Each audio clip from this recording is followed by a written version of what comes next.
Tonight we're going to talk about some aspects of the Shema. It's on page 90 in the Siddur, if you want to follow it. We're going to go quite slowly, and maybe it's familiar to it, but if it isn't, right, you might want to look at it there. This is scraping a tiny little bit off of an infinite depth. And I have only chosen these ideas because they interest me, not because I think they're more important or more fundamental than anybody else's ideas. Shema is endless. I want to start with a simple logical problem. This is supposed to be the Jewish declaration of monotheism. Shem is one. What would you think if somebody said to you, Joe Biden is one? Now, after thanking God. Or the Taj Mahal is one. Or Beethoven's Fifth Symphony is one. What would you make of saying that? Wouldn't you think, I mean, what would you think when somebody said that? Would it be good, I think, to be two? I would ask that with Russ. Yeah, I mean, we're really surprised he said two, right? I mean, what could be possibly meant by that isn't just obvious? Somebody thought that Joe Biden was really identical triplets who were taking turns appearing for him? What on the Taj Mahal, for sure? And Beethoven's Fifth Symphony? In fact, in language, there's such a thing as a proper name. The function of a proper name is to name one thing. The U.S. Congress. It. So why is there any meaning to this at all? To say Hashem is one? Why isn't it just obvious? So you find in the two major strands of Jewish study and expression, that's all they are. It's not a schism, it's not a war, it's not different philosophies of what Judaism is, it's just two different studies, Kabbalistic and the philosophical. You find a great deal of effort expended on giving a meaning to O-N-E that isn't obvious. In the philosophical tradition, Rambam writes about this, even in the Mishnah Torah, he's one in every possible respect, every dimension, every consideration, every environment, every aspect. No, there's no way to associate with him any number other than one in any way, shape, or form. Which means that he has no parts, because then there'd be a number of parts. He can't be a compound even of matter and form, because then there'll be two components. Which means that he's not physical, which, as you know from the ancient world, is not trivial at all. You already have the result that he's not physical. But he can't have qualities either, because qualities are many, and he can't have any number associated with him other than being than one. So the Rambam deduces from this a whole philosophy with lots of applications, which means, of course, it's not trivial. The Kabbalistic tradition takes the one as a description of his expression in the world and stresses, I'm giving you the Ramchal, Derech Hashem, that there's the appearance of there being many powers, many forces, many agents, many laws of nature. And all those appearances hide the truth that there is only one power. And to say that he's one means that there's only one power operating. And even if you can't demonstrate that or you can't describe it in detail, it's important to know it. And he points out the ways in which it could be missed and what you have to do to see it clearly as you can. Both of these make it non-trivial. And one of the reasons why it's important to make it non-trivial is because the first word of the Shema, which is translated as hear, you could ask, why are the ears so important? Really? You have to hear it? And if I had said, see that it's so, that somehow would be different. And indeed, it does say that in Hazinu. It does say to see. And if it just said, think or understand, what would have been lost? So one approach is that the word Shema in biblical Hebrew can mean to understand, not to hear with the ears. When the brothers are standing in front of Joseph and they are astonished at the ongoing events and they converse with one another in Hebrew, aloud, not caring that Joseph, who's presenting himself as an Egyptian, should hear them, because ki ein melitz ben osam, it says in the verse, there's no translator there. So lo shama, lo yadu sheshomea Yosef. They didn't know that he was shomea. They knew he heard. That's why they were speaking out loud. They didn't care that they heard, because they assumed that he didn't understand Hebrew. And when in Deuteronomy it says that you'll be conquered by a nation, shlo tishma l'shono, that you will not hear Shema, its language, doesn't mean that they won't use sound waves. It means that you won't understand them. So if you explain the first word, Shema, to mean understand, then it's important that what you're being told needs understanding. It shouldn't be something that every 60-year-old can rattle off and then go and have a soda. It's got to be something that requires some thought. And the philosophical idea requires thought, and the Kabbalistic idea requires thought.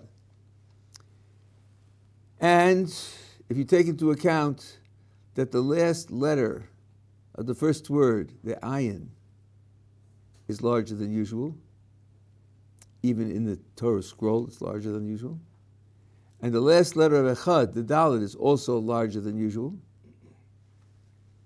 and the tradition tells us to read them together as eid, which means witness, and it indicates that when you say the Shema, you're giving testimony to Hashem's unity. There are those who would tell you, reverse the letters, spell dalet ayin. That's a command to know. And then the message is, before you give testimony, make sure you know what you're talking about. And make sure you know means it's not something that every 6-year-old can master, trivially. So it's very important that it should have a meaning that requires some effort to understand, some depth. That's point number one. You want to say something? Is it, even if you say, I can understand what I'm hearing, isn't that just one type of understanding? Yeah. If I hear a story or I see something happen, in both cases I can understand, but it's different type of understanding. It might be. Why this type versus... It might be, but you've now said, understand what you're hearing. That just avoids my question. We're starting with the thought that Shema means hear, not understand at all. It just means hear. Right. And there I said, why are the ears so important? Once you translate it as understanding, then you have a key. Yeah, there could be different types of understanding, 100%. See, you can translate see as understanding also. Yes, that's right, you can. So And why this, do you get to understanding through hearing versus get to understanding through seeing? and I said that's not true, because in Hazinu it says to see also. So you get both. The Torah gives you both. But I want to share with you an idea which is much simpler, but quite unfamiliar. It comes from my training in philosophy of language. When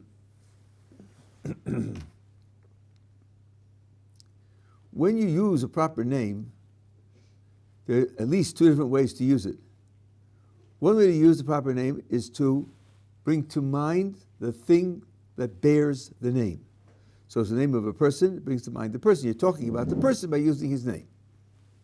But that's not the only way that we use proper names. Sometimes we use the proper name to indicate the qualities of the bearer of the name. Not the thing that bears the name, but some of its qualities. I'll give you an example. Let's suppose we are founding a literary club, and we are looking for an author who will be sort of the symbol of our club. And somebody says, how about Charles Dickens? And I say, are you kidding? Do you know that his novels were monthly installments in periodicals, and they just gathered together into books? Okay, there are hundreds of Charles Dickenses. There are hundreds of them. Let's take Mark Twain, spoken as an American, as against the British. Let's take Mark Twain. There's only one Mark Twain. There are many Charles Dickens, but there's only one Mark Twain. And when I say that, am I saying, yeah, Mark Twain wasn't the committee? Is that what I'm telling you? No. What I'm saying is Mark Twain's literary qualities are unique. There are no other writers with his qualities. Whereas the kinds of qualities that Charles Dickens had were very common qualities, and many writers have those qualities. What was the guy's name? The Jewish swimmer who won 5 gold medals at the Olympics. Huh? Oh, God, I can't remember his name. Mark Spitz. Mark Spitz, thank you very much. Yeah, Mark Spitz. So I said, listen, there are lots and lots of swimmers, but there's only one Mark Spitz. I don't mean to say that no other family named Spitz had a son called Mark, and I'm not doing that. What I'm saying is, think of his qualities as a swimmer. There's only one swimmer who has those kinds of qualities.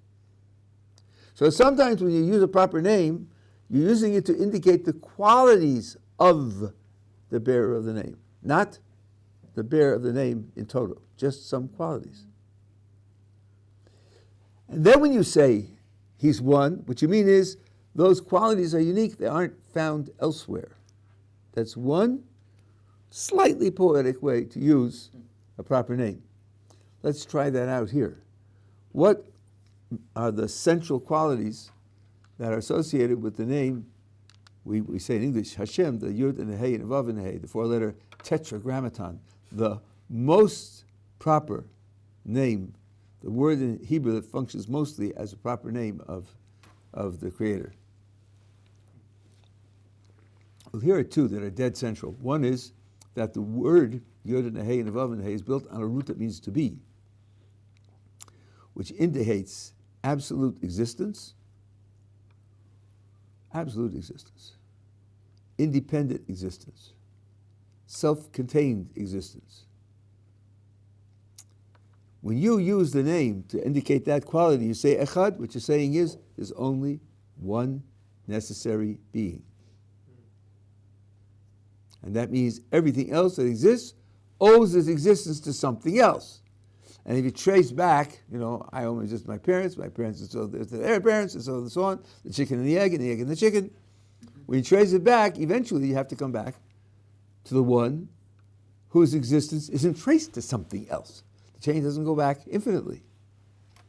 That means everything's existence is traced back to the one whose existence is necessary, and that makes him the creator of everything. That's pretty important. So if you take the word Hashem in Hebrew and understand it as the essential existence, and you say there's one, what you're saying is that he's the creator of everything. And another quality which is central, which the oral tradition associates with the name, is the quality of what we call in English mercy, rachamim. It's a long story what that quality is, but I'm not going to go into the whole story now. I just want to point out that would mean he's the one who creates out of mercy. He creates in order to express mercy. Now, mercy, this is just a headline, mercy is a quality of commitment. Because mercy means justice requires some kind of penalty, and mercy says, yeah, but don't do it. Don't do it fully, delay it, accompany it with something else. Mercy always exists to modify strict justice, to in some way weaken strict justice. Now, let's imagine you have a king who's running an empire, and one of the things the empire needs is justice, otherwise it won't stand. And justice requires that one of his subjects be punished in a certain way. And the king says to the subject, you're guilty, and the law requires this punishment, but I'm going to soften the blow. I'm going to modify it. Why is he doing that? Well, the natural answer is because I don't want you to be hit so hard. I don't want you to be hit so hard. Which means that I have a commitment to you. I care about you. I want the best for you. It's that spirit with which God creates the world. He creates the world because he cares about his creatures, because he wants the best for his creatures, because he seeks the way in which to benefit them in the best possible way. Those are the two qualities, and it's only those two qualities are found only in one being. There's one merciful creator and no other. Then immediately that's going to imply that he's the one to be worshipped. So if you take it this way, I think you can solve the problem. It's not trivial because you have to know what qualities there are. And it makes the statement into a meaningful statement, yeah. Unless the Shema is involved in constituting the relationship between us and Hashem, and the Shema, the statement that He's one is a container for His qualities. Why does the fact that He's our God have to be as a quality have to be stated outside of that?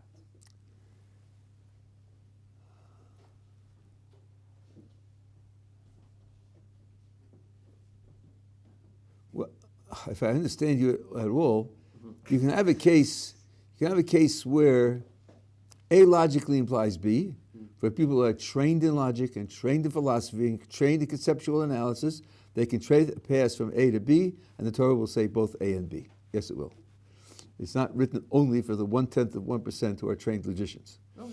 And that kind of redundancy the Torah will tolerate. Not only tolerate, but some things are repeated over and over again to give them emphasis. So we're not committed to that kind of absolute philosophical uniqueness for every new thing that's written in the Torah. That answers the question. I think that's right, yeah. Okay, so that's a start with the idea of Shema. One more comment I want to make before I go on to the next piece. The Rashba, who wrote thousands of responsa,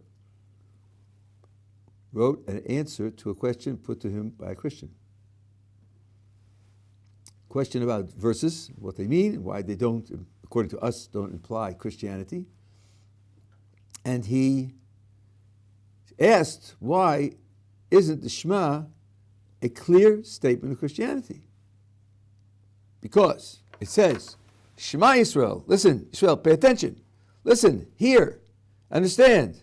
Hashem, Elokeinu Hashem, that's three. Echad is one, is three, is one, one is three.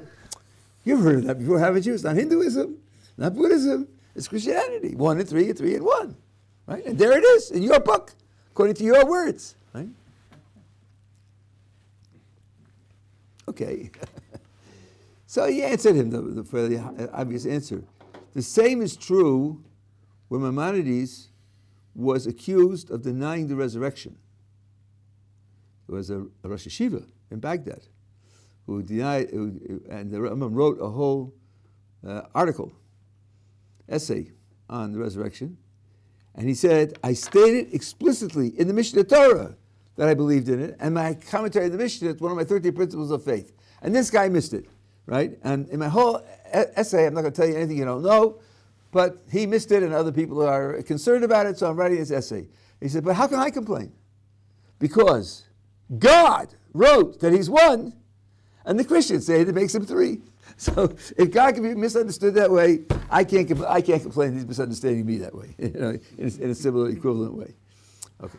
So this is the kind of thing that you sometimes have to, laugh about, over tea and then go on to serious things. Yeah.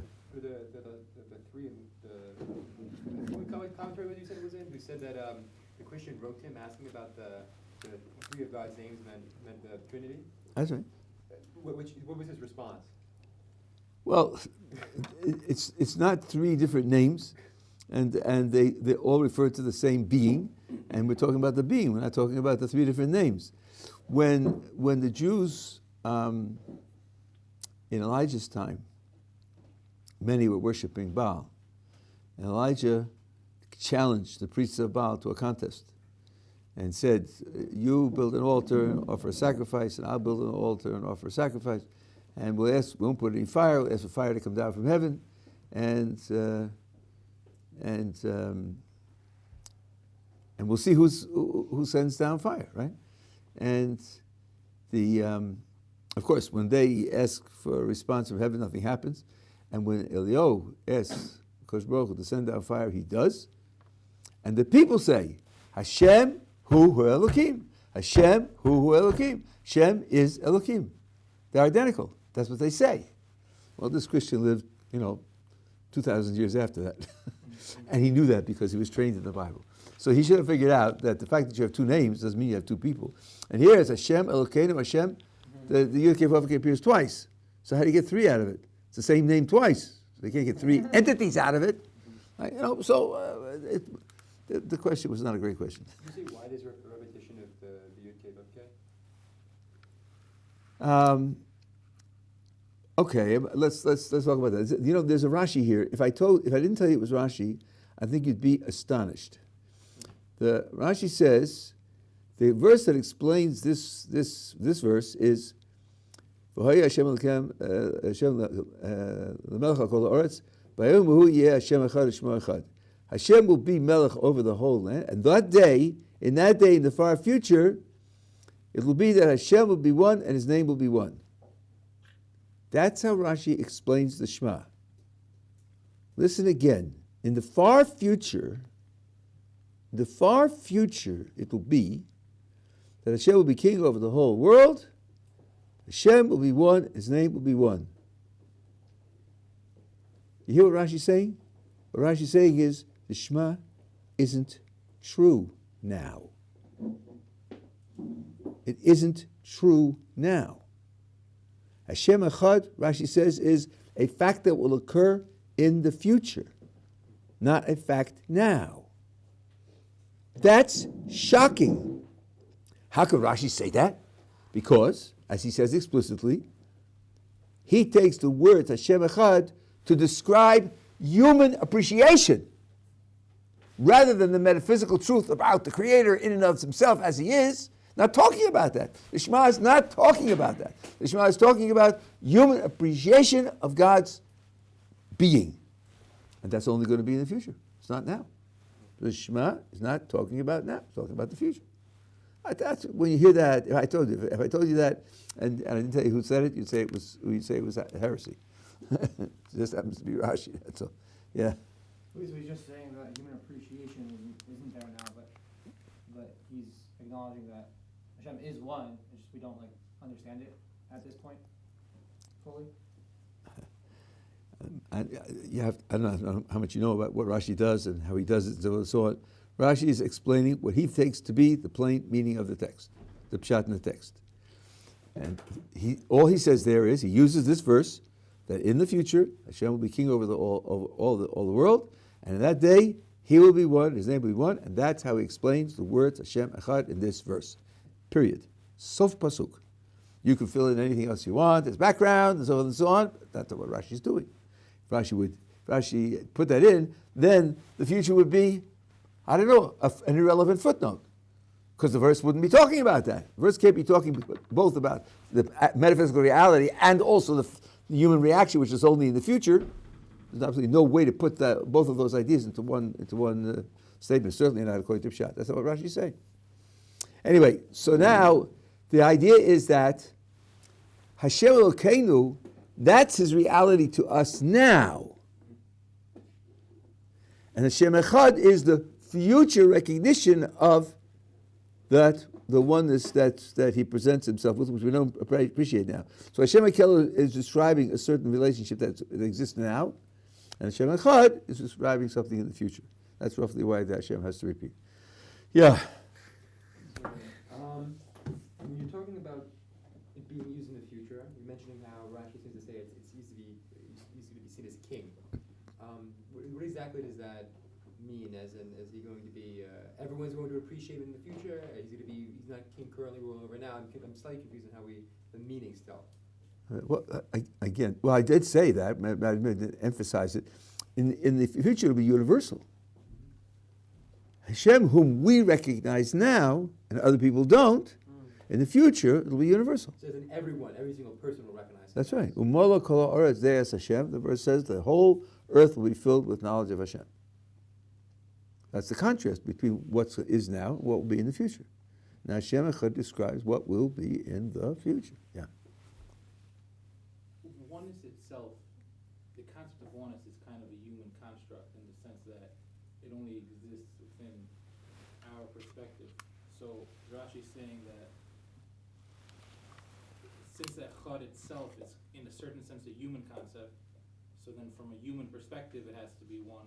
So that has to indicate a time when, from a human perspective, which will be the future. No. Meaning that First of all, the appeal to human concept, human perspective has no force for any discussion whatsoever. This is a book that HaKadosh Baruch Hu wrote, and he's communicating with us. He's telling us what he wants us to know. Sure, they're human concepts, not human constructs. They're the human concepts that he created in us. They're his constructs, not my constructs. He made them. I didn't make them. right. But they're the ones with which we use to communicate, and they're the ones with which he communicates to us also. That construct will work from our perspective. Correct. That's what it's supposed to do, and that's what it does. So I'm saying, is this how Rashi sees the Pshat? Of course, because he says in the future, people will know that he's one. He's using that construct from their point of view, and he says that they'll know it. Now, today they don't know it, only we know it. But in the future, everyone will know it.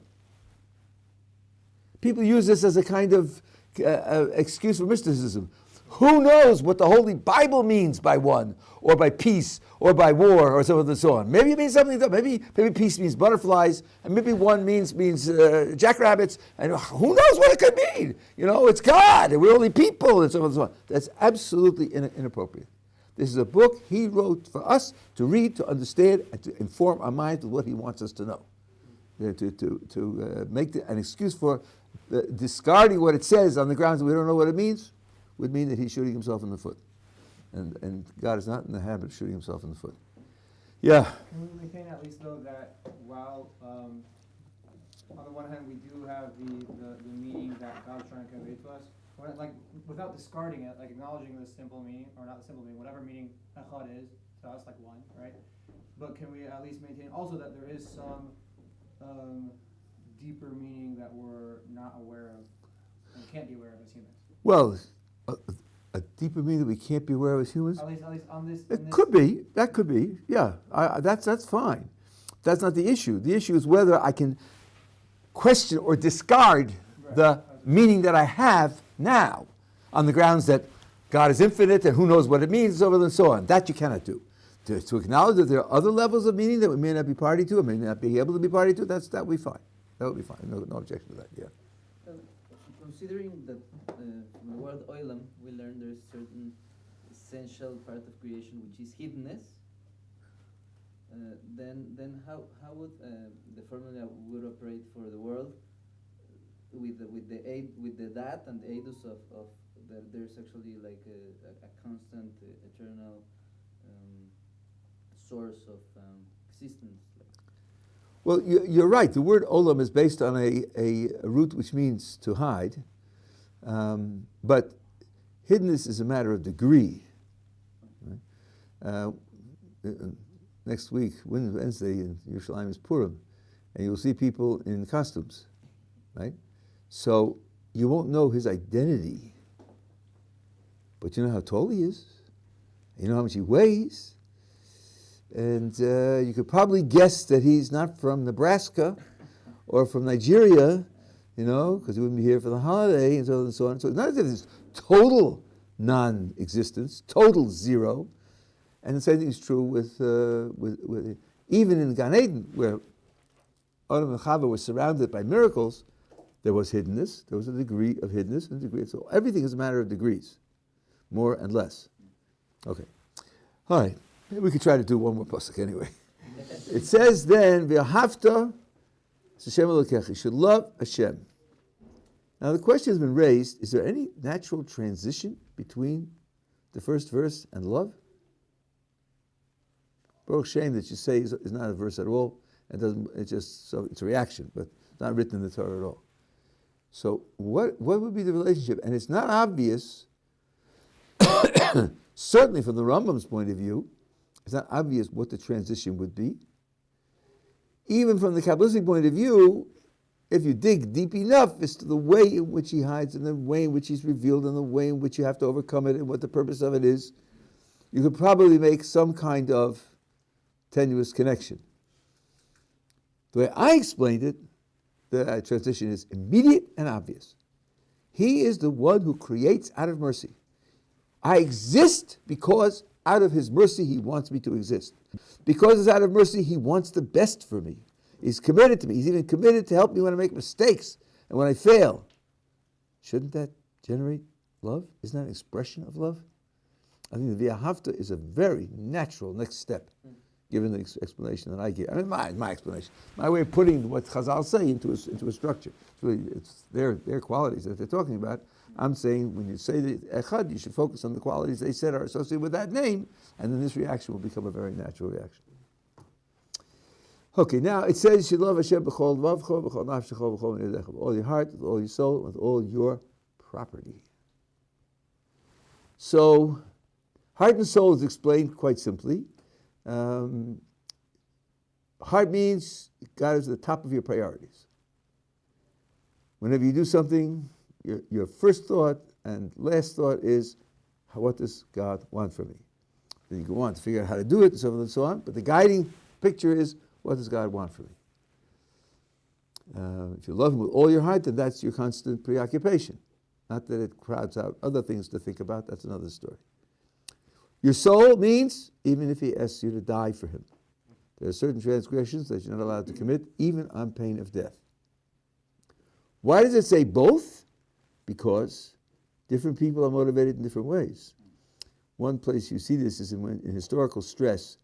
It was noted that the time of the Inquisition, when it was life and death, that many very sophisticated people on a very high level of consistency in serving God in all details, but when the gun was put to their heads, or the spear, or whatever it was, they went to pieces.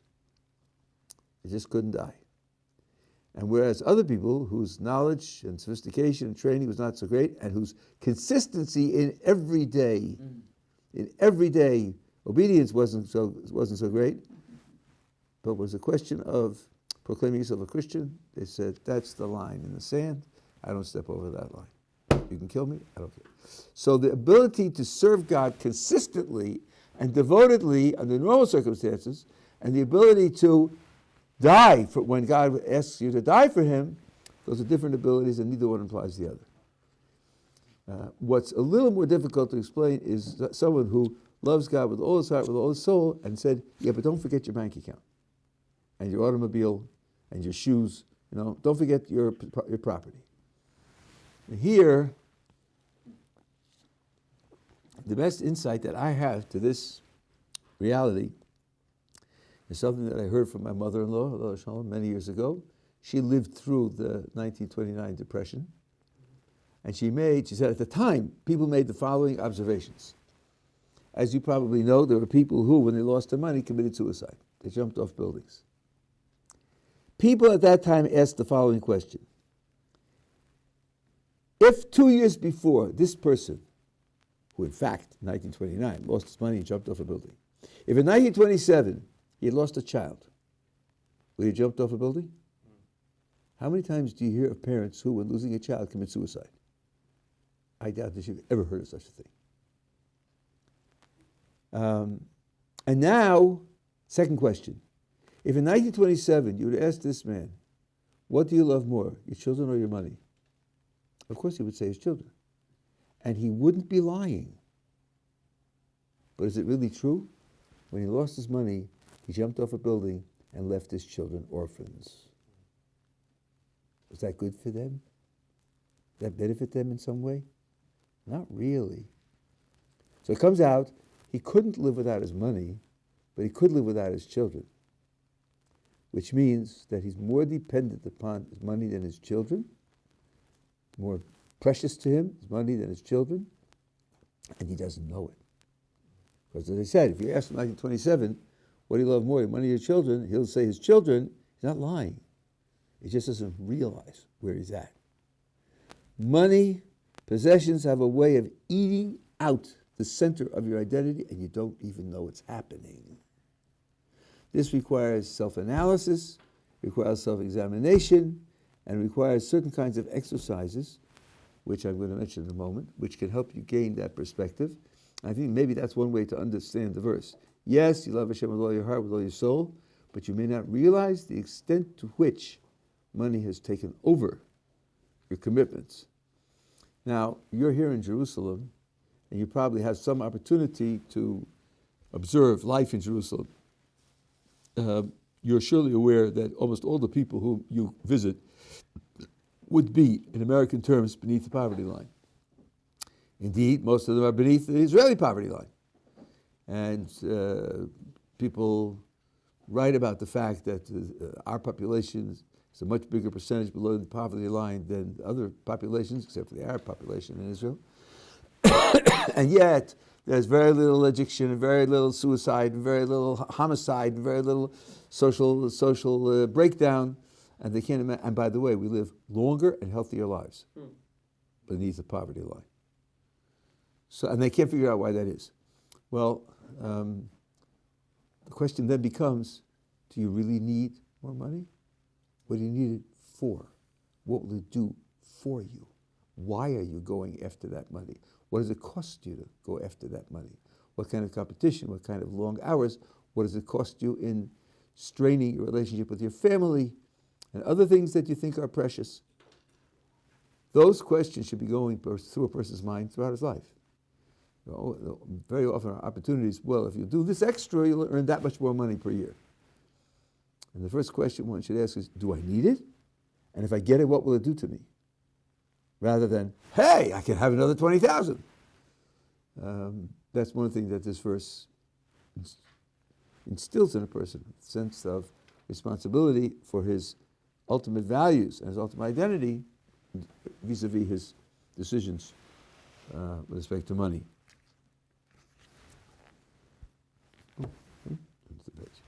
Now,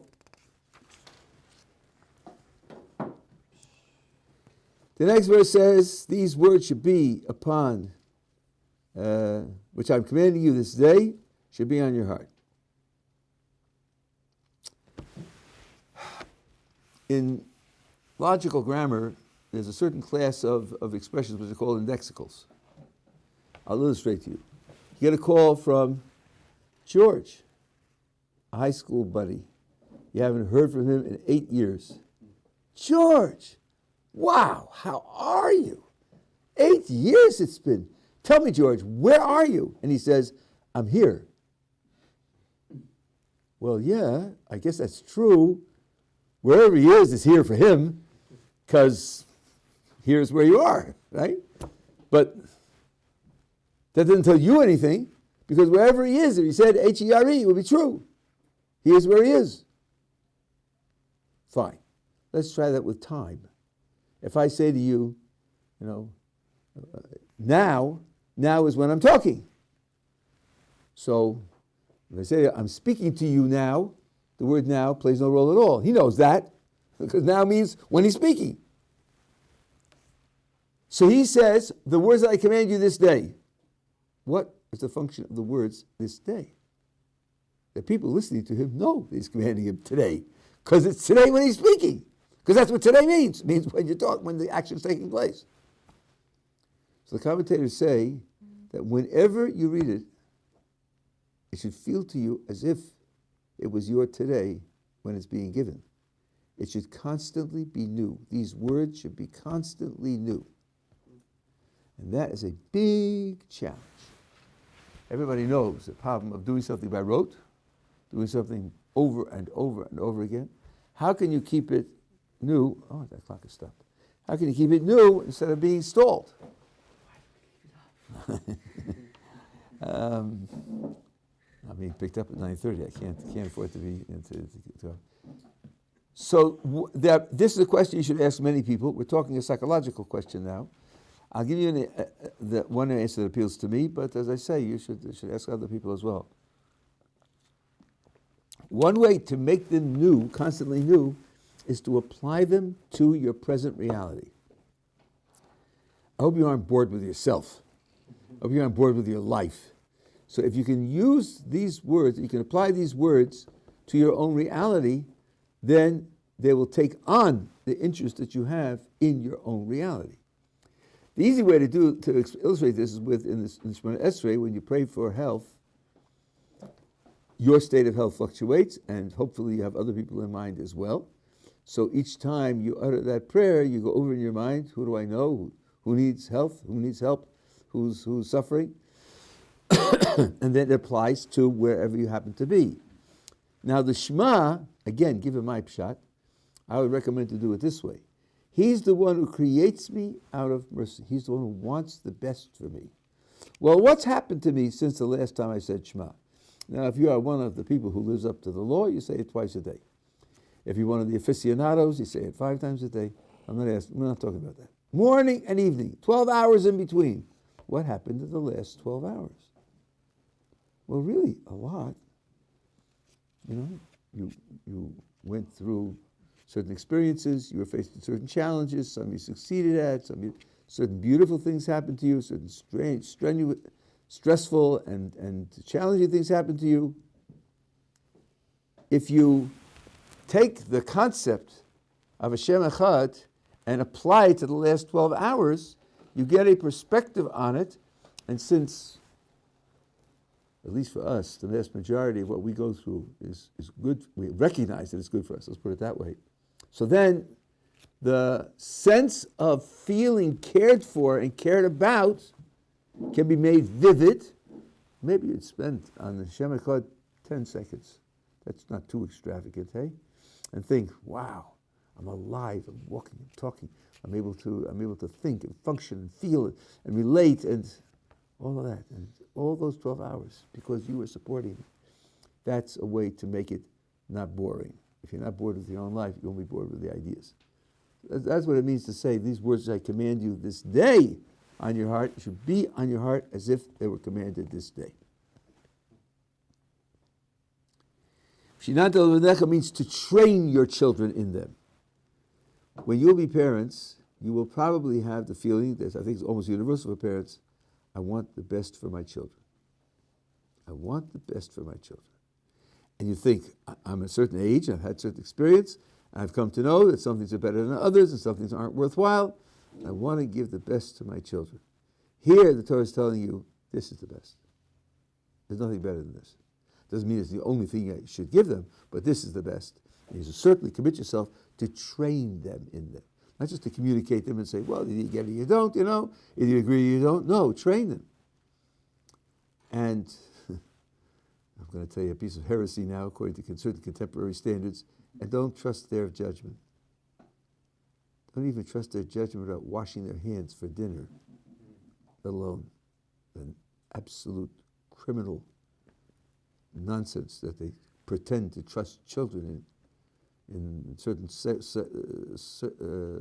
of the population in the United States and in Europe, and all they're doing is virtue signaling. That's why we put them all up on their Facebook accounts. They don't keep it secret when they counsel their children to go through these horrific transformations. But you think, I want my 4-year-old to know he has to wash his hands before he eats. He will not get food in this house until he washes his hands. And the 4-year-old doesn't believe it. He doesn't know it. He says, you're going to be sick. What have you got against brown, Dad? What, you think brown makes you sick? You have some problem with the color brown? And the father says, no, there's invisible stuff on your hands that makes you sick. And the kid says, oh, my father believes in invisible stuff that makes you sick. Oh, man, have I got a problem. What am I going to do with this guy? That's right. By the time he's 15, he'll thank you. Don't wait. Don't let him stew in dirt until he's 15. Yeah. Train him in these things, because these things will be very important for his life. Cleanliness. These things are far more important than cleanliness. The last thing I want to comment on is the very end. So you have all these meditations and highest values and everything else, and then don't forget the leather straps and the leather boxes. Wrap them on your hands, wrap them on your head. Don't forget the leather parchments on the doorposts, on the gates. Don't forget that. If there's a certain set of mind, it's a very anticlimactic thing to do. Okay, leather straps. Okay, fine. You want it? I'll do it. Why is that the ending of the Shema? And here there's a very profound message. The profound message is that Jewish spirituality requires expression in the physical. It's not designed to detach you from the physical.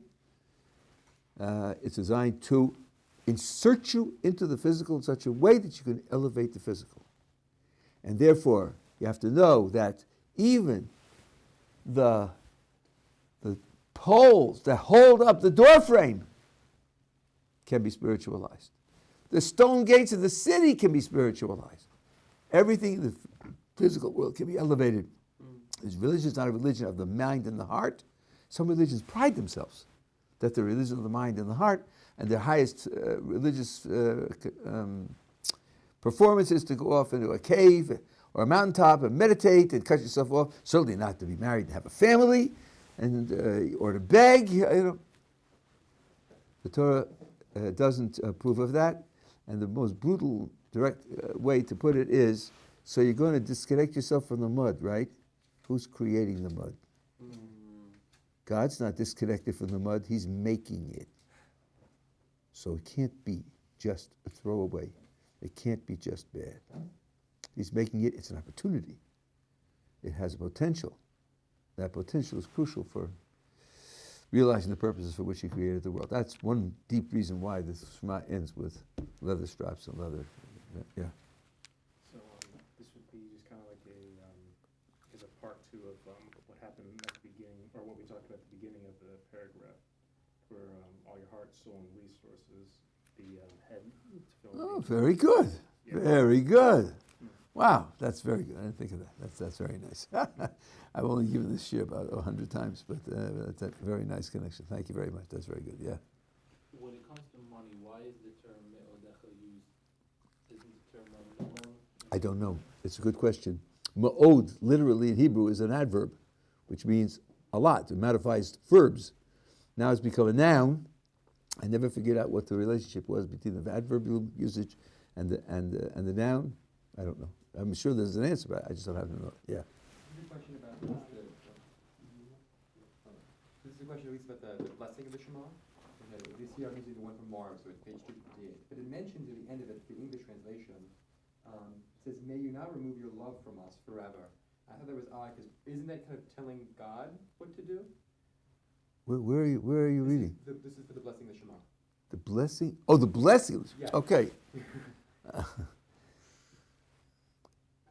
Look, we do have verses that say that God hates evil. So a person can slip, and a person can be in a situation which is not. This is where you're asking for mercy.